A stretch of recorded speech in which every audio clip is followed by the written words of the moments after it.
Sebuah film tahun 2023 berjudul The Price We Pay bercerita tentang sekelompok perampok yang baru saja melakukan aksi perampokan di sebuah pegadaian.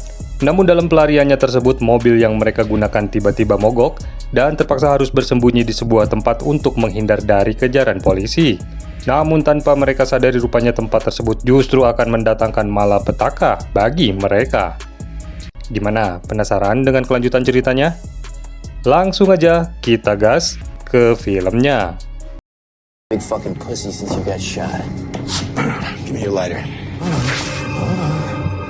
Fuck that! I got it. This is gonna be the painful part.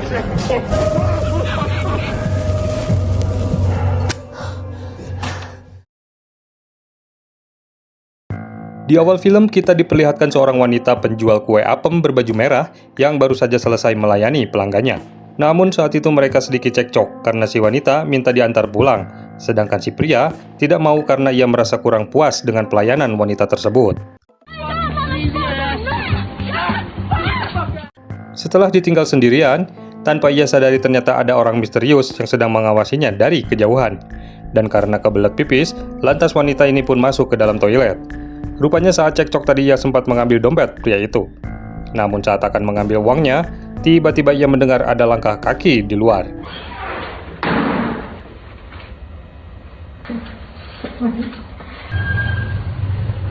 Karena merasa ketakutan, ia lalu mengeluarkan pisau dari tasnya. Namun tak berselang lama, orang misterius itu pun pergi meninggalkannya.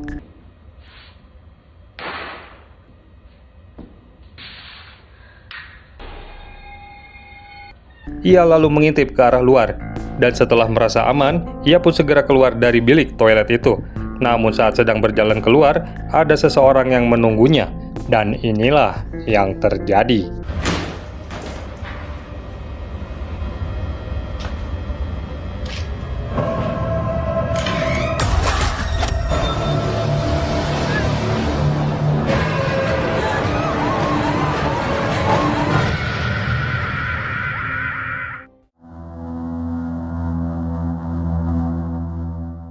Lalu pada keesokan harinya, kita diperkenalkan pada seorang wanita yang sedang galau bernama Grace, yang mana saat itu ia berencana menggadaikan kalung peninggalan almarhum suaminya. Dan diketahui Grace ini adalah seorang janda kembang alias janda muda yang tidak memiliki anak. Saat itu ia langsung menemui pemilik tempat gadai ini. Namun di dalam, si pemilik yang mengetahui Grace sedang membutuhkan uang itu pun malah melecehkannya dengan meraba-raba bagian sensitif Grace dan menawari sejumlah uang kepadanya. Namun saat itu Grace hanya terdiam karena melihat sesuatu yang tidak terduga sedang terjadi melalui monitor CCTV, di mana ada sekelompok perampok masuk ke dalam pegadaian, dan inilah yang terjadi. It's 5 G's. Well. Motherfucker. Pada insiden tersebut, si pemilik berhasil menembak kaki salah satu perampok, namun nahas, ia pun tertembak di dada dan akhirnya tewas saat itu juga. Sedangkan di luar, sopir yang disewa oleh para perampok itu pun memilih kabur setelah mendengar suara tembakan. Sementara itu, Grace yang masih ada di dalam terlihat panik dan segera bersembunyi di sebuah lemari. Sedangkan seorang perampok yang bernama Alex dengan tololnya malah menembak karyawan pegadaian itu yang jelas-jelas tidak bersalah dan tidak berbahaya.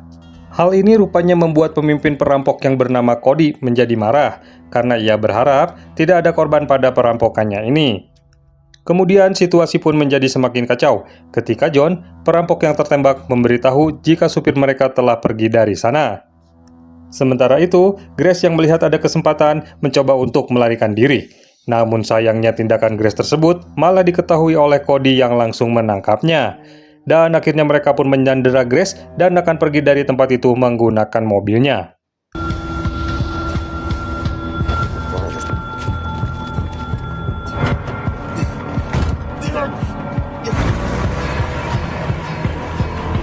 Please, I can't see your faces.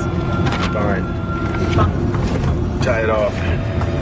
Setelah itu, si Cody menyuruh Grace mengemudi secepat mungkin. Namun tiba-tiba mereka melihat ada mobil polisi di depan, yang terpaksa membuat mereka belok ke sebuah jalan yang mengarah ke daerah antah berantah yang belum pernah mereka lalui sebelumnya.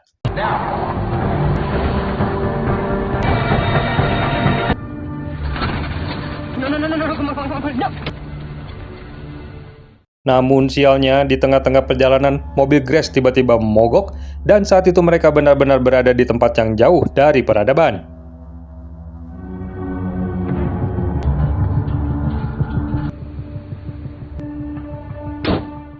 Cody lalu mencoba memperbaiki mobil itu, namun tetap saja mobil itu tidak mau menyala. Sampai akhirnya malam pun tiba. Alex malah menyalahkan Grace karena mobilnya butut dan berniat akan membunuhnya. Untungnya Cody mengetahui gelagat Alex tersebut. Lantas ia memperingatkan Alex agar jangan macam-macam kepada Grace, apalagi sampai membunuhnya. Di tengah-tengah ketegangan itu, tak sengaja mereka melihat ada rumah peternakan yang jaraknya lumayan jauh. Namun karena tak ada pilihan lain, akhirnya mereka pun sepakat akan berjalan menuju ke rumah misterius tersebut.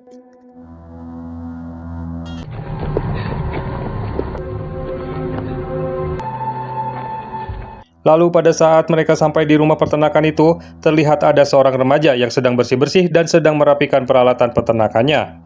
Namun saat itu lagi-lagi si tolol Alex malah berniat akan membunuh remaja itu. Untungnya Cody melarangnya dan menyuruh Alex untuk menunggu. Sementara ia akan mengajak Grace menemui remaja itu dan akan berpura-pura menjadi pasangan yang membutuhkan tempat beristirahat. Lantas mereka pun menemui remaja itu yang bernama Danny. Lalu dengan wajah polos dan ketampanannya yang 11-12 dengan diriku, Danny pun sangat terkejut ketika melihat kehadiran orang asing ada di rumahnya. Lalu si Cody pun menjelaskan jika mobilnya mogok dan mereka berdua membutuhkan tempat menginap untuk malam ini.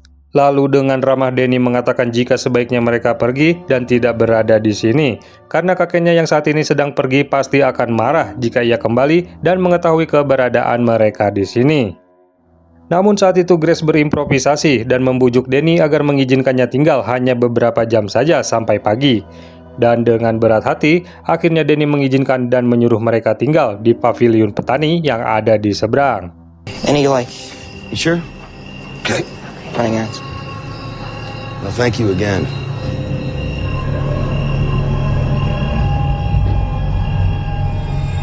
Lantas mereka menuju rumah yang dimaksud, dan setelah sampai di dalam, akhirnya mereka pun bisa beristirahat dengan nyaman. Namun karena sebelumnya si John terkena tembakan, maka Cody berusaha mencari peralatan untuk mengambil peluru dari kaki si John tersebut. Lantas operasi dadakan pun dilakukan. Dengan peralatan seadanya dan tanpa dibius terlebih dahulu, Cody pun akhirnya berhasil mengeluarkan peluru dari kaki si John. Sampai akhirnya John pun pingsan sementara. Fuck! Where's the fun in that? Hold him. The big fucking pussy since you got shot. Give me your lighter. Fuck that! I got it. This is gonna be the painful part.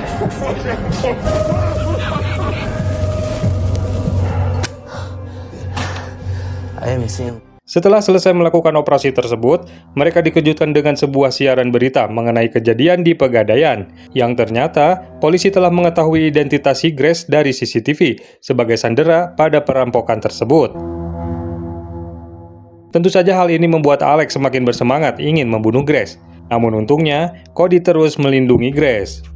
Alex lalu mengatakan mungkin Danny juga sudah menonton berita ini, yang mana bisa saja ia sudah menelepon polisi. Yang kemudian si Alex ini pun keluar dari sana dan akan mencari si Danny untuk memastikan jika ia tidak menelepon polisi.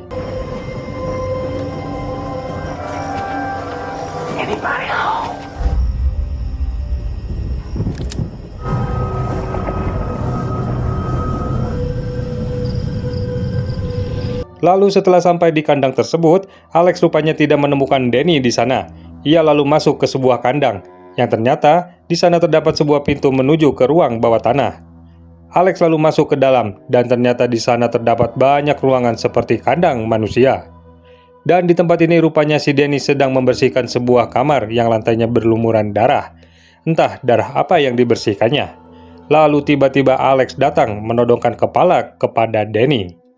Saat itu Danny tetap tenang sambil mengatakan, "Demi kebaikanmu sebaiknya kamu pergi dari tempat ini." Bahkan ia juga menawari Alex uang agar Alex segera pergi. Namun ya karena sifat si Alex ini yang sok jagoan dan sok petantang petenteng, pastinya ia gak akan nurut dan malah menyandera si Danny. Dan tanpa mereka sadari rupanya kakek si Danny ini baru saja datang. Sementara Cody dan yang lainnya memperhatikan dari kejauhan. Namun mereka sangat terkejut ketika melihat seorang wanita tinggi besar sedang membawa karung yang nampaknya berisi manusia di dalamnya. I knew something was off about that kid.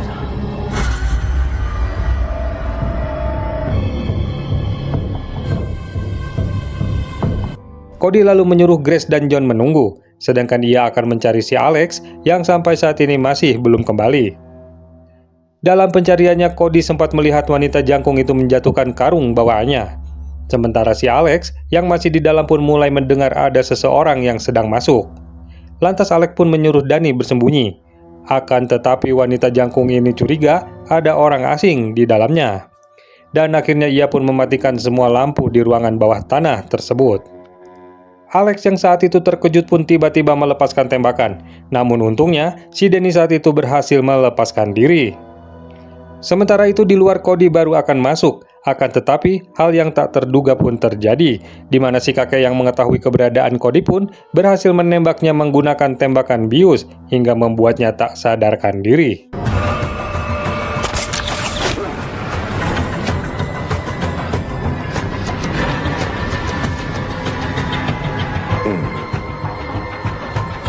Melihat kondisi Cody yang sudah tumbang, John menjadi gelisah dan menyuruh Grace untuk pergi, sementara dirinya akan membantu Cody terlebih dahulu. Namun bukannya berhasil, situasi pun semakin memburuk ketika dirinya pun berhasil dibius oleh si kakek. Sementara itu di dalam Alex kesulitan mencari jalan keluar karena situasinya yang sangat gelap. Sedangkan korban yang dibawa menggunakan karung tadi baru saja tersadar dan rupanya itu adalah si wanita penjual apem di awal film. Ia lalu berusaha keluar, namun sayangnya si Alex malah menembaknya, karena Alex mengira wanita itu adalah temannya si Danny. Namun saat itu tanpa Alex sadari dari arah belakang muncul si jangkung, dan inilah yang terjadi.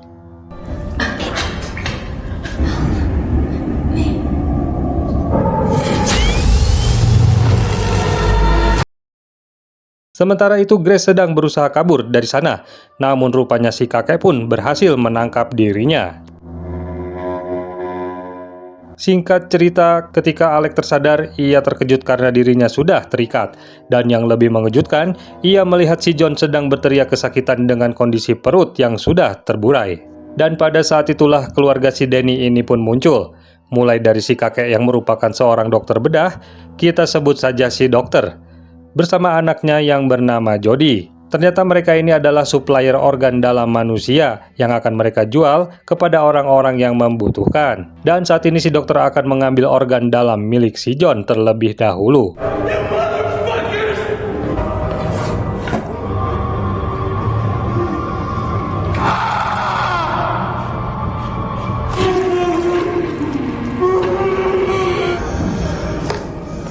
My daughter, she stayed with him for the kids. Setelah mengambil beberapa organ si John, si dokter pun bercerita mengenai masa lalunya, di mana saat itu anaknya yang bernama Cody mengalami perlakuan kasar dari suaminya, sehingga membuat Cody mengalami tekanan mental yang sangat berat.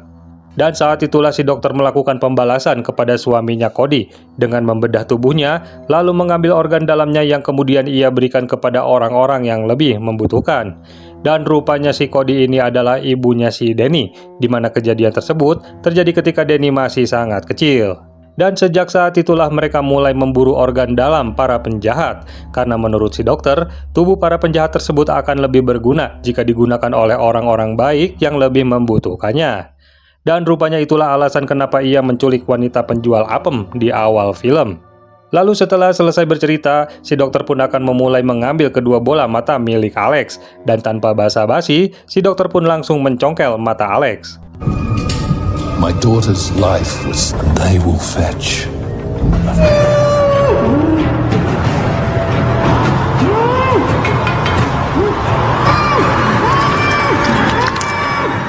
Sementara itu di ruangan lain terlihat si Danny sedang memeriksa tubuh Grace, yang ternyata saat ini diketahui ia sedang hamil.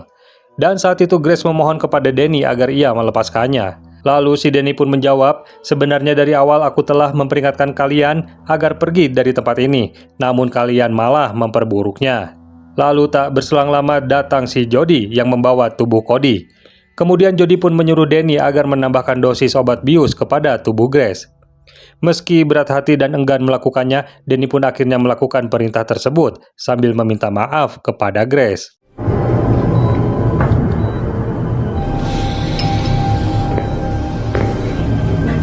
It's because I am nice. Because I am. No. I asked him. No. Make it quick. No, Danny, no, Danny! Lalu setelah si Danny pergi dari sana, seketika Cody pun tersadar dan mulai mencari cara agar bisa keluar dari tempat ini. Sedangkan Grace yang ada di sebelahnya mencoba memanggil dan meminta Cody untuk melepaskan selang infusnya. Sementara itu di ruangan lain terlihat Jody dan Danny sedang membawa tubuh John dan wanita penjual apem ke sebuah kamar, di mana mereka akan melarutkan jasad-jasad itu menggunakan cairan asam.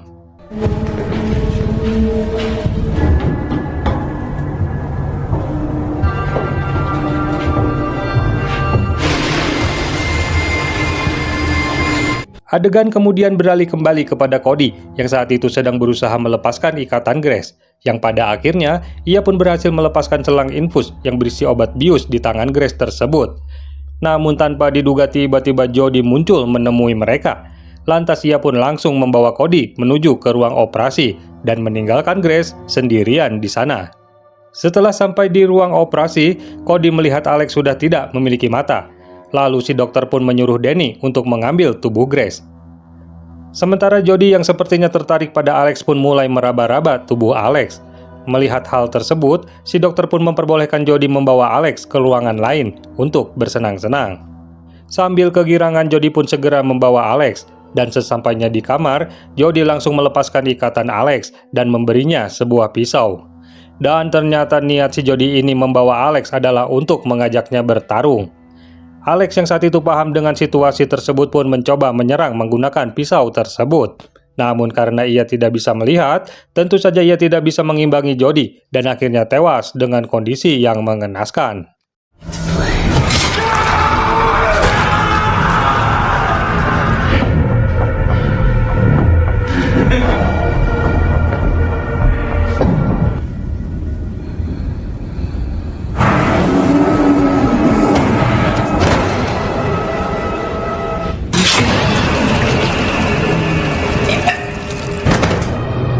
Sementara itu, Grace baru saja tiba di ruang operasi.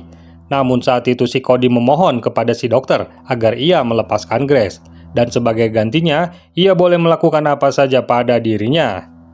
Mendengar hal itu, si dokter pun jelas menolaknya. Ia mengatakan Grace memiliki rahim yang hangat dan sangat bagus untuk dibuahi. Sehingga rahim Grace tersebut akan sangat bermanfaat bagi orang yang membutuhkan.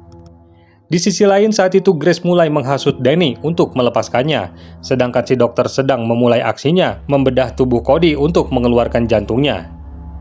Di saat si dokter sedang fokus membedah Cody, diam-diam Danny mendekatkan tempat pisau kepada Grace, yang pada akhirnya Grace pun berhasil mengambil pisau itu. Dan saat si dokter menghampiri Grace, ia langsung mengarahkan pisau itu ke si dokter dan tepat mengenai wajahnya. Dan tak hanya itu, Grace pun juga memukul tabung oksigen hingga tabung itu terpental tepat mengenai kepala si dokter hingga ia pun tewas saat itu juga.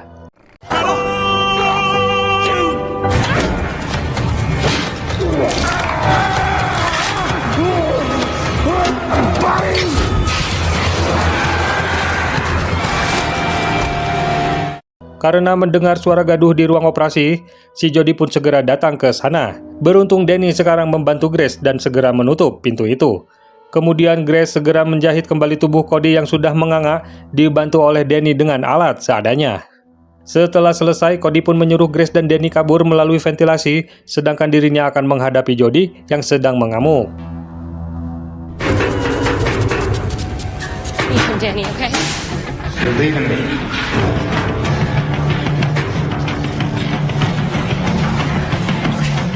Dan tak berselang lama, Jody pun berhasil mendobrak pintu itu.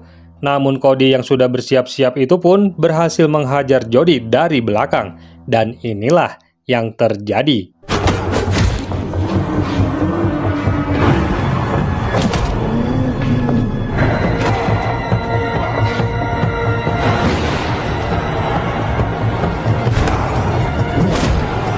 Namun karena tubuh Cody masih lemah, akhirnya ia pun harus tumbang dan tewas di tangan Jody. Dan sekarang si Jody pun mulai mengejar Grace dan Danny, hingga pada akhirnya si Jody pun menemukan mereka berdua. Sempat terjadi pertempuran di antara mereka, namun berkat bantuan dari Danny, mereka pun berhasil kabur dan beruntung Grace sempat menumpahkan cairan asam ke wajah si Jody.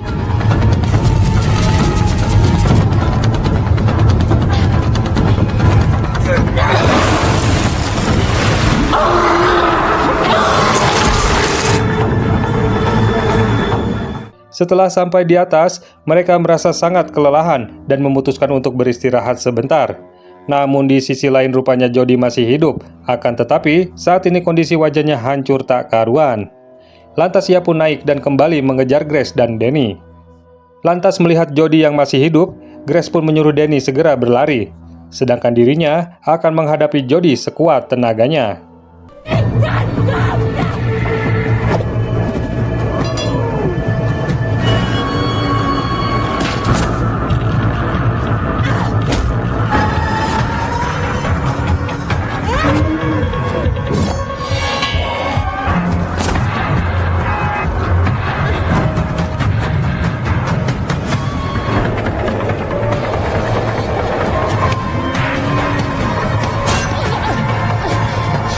Dan di saat itulah Danny menembakkan senjata biusnya kepada Jody berkali-kali. Namun namanya si kopla keji, tetap saja Jody masih berdiri tegap dan berjalan ke arah Danny. Di tengah kemarahannya kepada Danny karena telah mengkhianatinya, tiba-tiba dengan cepat Grace melilitkan kawat berduri ke tubuh si Jody. Hingga akhirnya tubuh si Jody pun terikat dan tidak bisa berbuat apa-apa lagi. Lalu ikatan kawat itu pun mengencang secara otomatis dengan alat yang dikendalikan oleh Danny. Sampai akhirnya, tubuh Jody pun hancur dan tewas saat itu juga.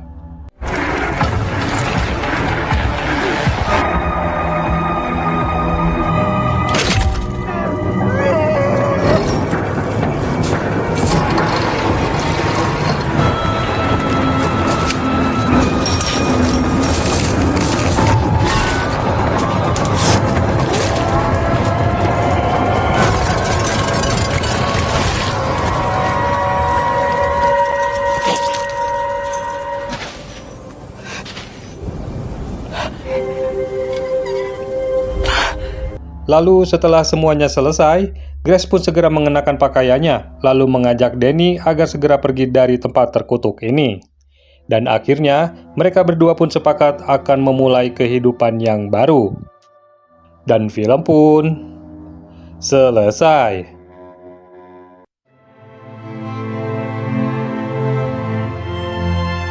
Oke, rasanya cukup sekian alur cerita film kali ini.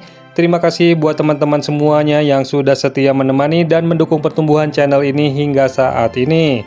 Dan tak lupa saya juga doakan, semoga teman-teman semua banyak rezeki dan selalu dalam kondisi sehat walafiat. Saya Ray beserta seluruh personil yang bertugas di ruang bawah tanah peternakan Meksiko undur diri. Salam waras, adios.